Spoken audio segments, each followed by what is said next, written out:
बहुत समय पहले की बात है। अफ्रीका के अल्जीरिया देश में बकाउस नामक राजा राज्य करता था। उसके ही राज्य के एक नगर में एक समझदार जज रहता था, जिसकी न्यायप्रियता के चर्चे दूर दूर तक फैले हुए थे। जब राजा के कानों में उसकी न्यायप्रियता के चर्चे पहुंचे, तो उसने उसकी परीक्षा लेने का निर्णय किया। वह घोड़े पर सवार हुआ और जज के नगर की ओर चल पड़ा। जब वह नगर के प्रवेश द्वार पर पहुंचा, तो वहां उसे एक अपाहिज भिखारी बैठा दिखाई पड़ा। भिखारी ने राजा को रुकने का संकेत किया। राजा रुक गया। उसने राजा से कहा, मेरी मदद कर दो, मुझे अगले चौक तक छोड़ दो। राजा ने उसे घोड़े पर बिठा लिया। जब वे अगले चौक पर पहुंचे और राजा ने भिखारी को घोड़े से उतरने को कहा, तो भिखारी कहने लगा, ये मेरा घोड़ा है, तुम घोड़े से उतरो। दोनों में बहस होने लगी। लोग उनके आसपास इकट्ठा हो गए।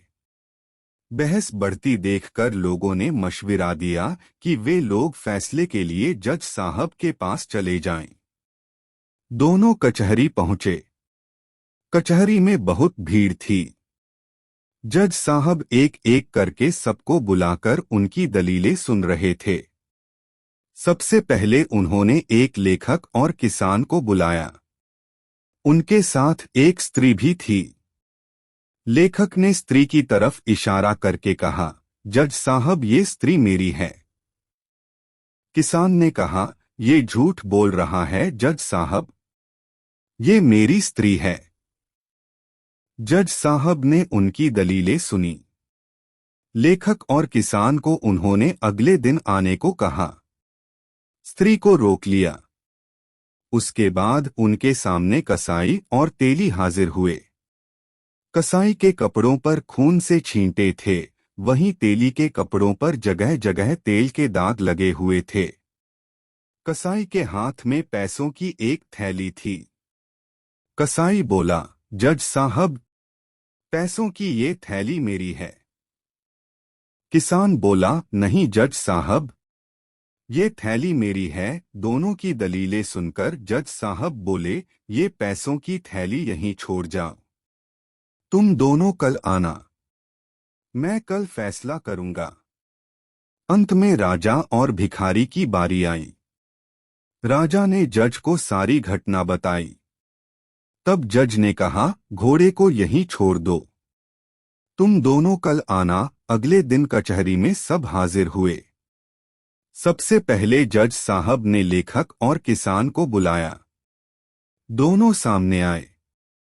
जज साहब ने फैसला दिया, ये स्त्री लेखक की पत्नी है, किसान झूठा है, उसे 50 कोड़े लगाए जाए। उसके बाद उन्होंने कसाई और तेली को बुलाकर फैसला सुनाया, ये पैसों की थैली कसाई की है, झूठे तेली को 50 कोड़े लगाए जाएं। अंत में राजा और भिखारी को बुलाया गया। जज साहब दोनों को लेकर अस्तबल के सामने पहुंचे। अस्तबल में कई घोड़े बंधे हुए थे। पहले जज राजा को लेकर अस्तबल में गया और घोड़े को पहचानने को कहा। राजा ने घोड़ा पहचान लिया। उसके बाद वह भिखारी को लेकर अस्तबल में गया। भिखारी ने भी घोड़ा पहचान लिया। सब वापस कचहरी में आए। जज ने फैसला सुनाते हुए राजा से कहा, वो घोड़ा आपका है। उसने भिखारी को 50 कोड़े लगाने का हुक्म दिया। राजा जज के निर्णय से बहुत प्रभावित हुआ।